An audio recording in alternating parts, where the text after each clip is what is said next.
This is Akashvani, the news read by Priya Badu. The Waqf Amendment Bill 2024 is being introduced in the Lok Sabha. Minority Affairs Minister Kiren Rijiju has moved the bill for introduction in the lower house to further amend the Waqf Act 1995. The bill seeks to address issues related to the powers and functioning of the state Waqf boards, as well as registration and survey of Waqf properties.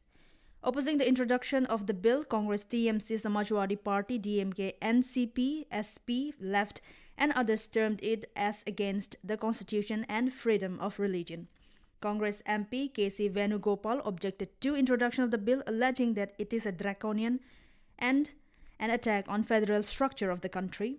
Samajwadi Party Habibullah also opposed the bill, saying Waqf is a religious matter and this legislation is interference in the religious practice. Sudeep Bandyopadhyay of TMC termed this legislature unconstitutional and against the federal structure. DMK MP Kanimozi Karunanidhi also opposed the legislation. She alleged that the government is blatantly going against the constitution, federalism and minorities. NCP Sharad Pawar MP Supriya Sule demanded the withdrawal of the bill or sending it to the Standing Committee for further scrutiny. On the other hand, senior JDU leader and Union Minister Rajiv Ranjan Singh alias Lallan Singh rejected the allegations that this bill is against a particular community. He said Waqf Board is an institution set up through the Act and this legislation has been brought to bring transparency in it. President Draupadi Murmu held bilateral talks with Prime Minister Christopher Luxon and Deputy Prime Minister and Foreign Affairs Minister Winston Peters at the Government House in Wellington today. Discussions were held on wide-range issues including customs cooperation, traditional medicine and renewable energy. The bilateral engagements between President Draupadi Murmu and leaders of New Zealand ended on positive note, with India and New Zealand signing the bilateral customs cooperation arrangement, which is expected to ease trade between the two countries. New Zealand also ratified the International Solar Alliance, paving way for enhanced opportunities for joint research and development in this field. Both the countries also agreed to exchange the best practices in the field of traditional medicine through the Global Center for Traditional Medicine in Jamnagar. The Reserve Bank of India today decided to keep the policy rate unchanged for the 9th time in a row. The rate increase cycle was paused in April last year after 6 consecutive rate hikes, aggregating to 250 basis points since May 2022. Announcing the third bi-monthly monetary policy for the current financial year, RBI Governor Shakti Kanta Das said the Monetary Policy Committee has decided to keep the repo rate unchanged at 6.5%.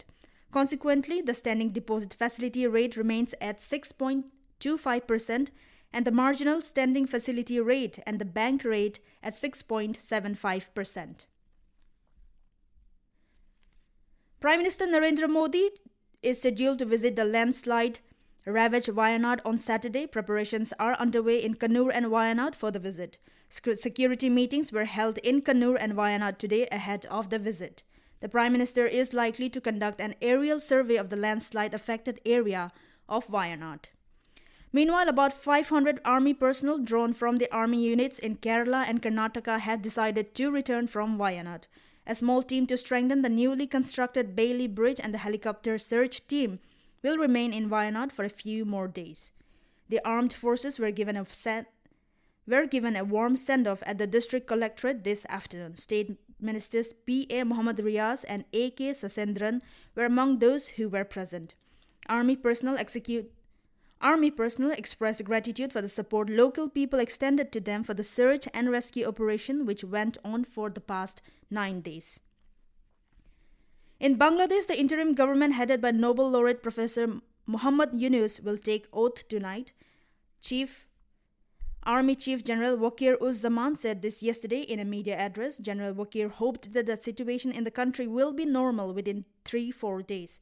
He said those who were involved in the crimes committed over the past few days will not be spared and legal action would be taken against them. Wrestler Vinesh Fogart announced her retirement today, a day after she was disqualified from the wrestling final at the 2024 Olympics in Paris. In a social media post, she announced her retirement. Vinesh was disqualified from the gold medal match of the 50 kg women's wrestling for being overweight by 100 grams. That's all in this news bulletin. Namaskar.